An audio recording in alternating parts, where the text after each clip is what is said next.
বর্তমানে নিজের এডুকেশন বা পড়াশোনার উপরে আপনি পুরোপুরি ফোকাসড আছেন। আপনার মাইন্ডে গোল পুরো ক্লিয়ার আছে যে ফিউচার ব্রাইট করবার জন্য আমাকে কতটা পরিশ্রম করতে হবে, কি করতে হবে, সব কিছু আপনি প্ল্যানিং করে বসে আছেন এবং পরিশ্রমও করছেন। তাই আপনাকে ইউনিভার্স আজ গাইডেন্স দিতে চাইছে ঠিক এইভাবেই প্ল্যানিংয়ের সাথে, ফ্লেক্সিবিলিটির সাথে ফিউচারেও আপনাকে এগিয়ে যেতে। লং টার্ম প্ল্যানিং করে চলবেন। আপনার ওপরে ভগবানের আশীর্বাদ আছে। আপনি যতটা পরিশ্রম করবেন তার পজিটিভ আউটকামও আপনি পাবেন।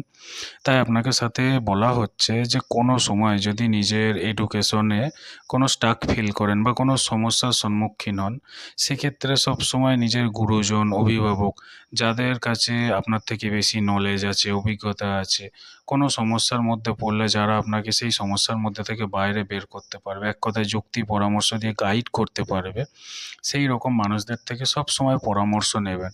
কোনো সময় অন্যের কাছ থেকে সহযোগিতা বা পরামর্শ নিতে দ্বিধাবোধ করবেন না, কারণ আমরা সর্বজ্ঞানী হতে পারি না। একজন মানুষের কাছে সব রকমের জ্ঞান বুদ্ধি থাকতে পারে না। তাই আপনাকে বলা হচ্ছে যে কোনো সময় যদি নিজের এডুকেশন বা নিজের কেরিয়ারে স্টাকনেস ফিল করেন বা কোনো সমস্যার সম্মুখীন হন, সব সময় নিজের সিনিয়রদের, যারা অভিজ্ঞ ব্যক্তি, তাদের থেকে যুক্তি, পরামর্শ, জ্ঞান, সহযোগিতা সবসময় নেবেন এবং লং টার্ম প্ল্যানিং করে চলুন, পরিশ্রম করে চলুন। আপনার ফিউচার খুব ব্রাইট। ভগবানের আশীর্বাদও আপনার সাথে আছে। এগিয়ে যান, পরিশ্রম করুন, দেখুন সব কিছু আপনার সাথে ভালো হবে।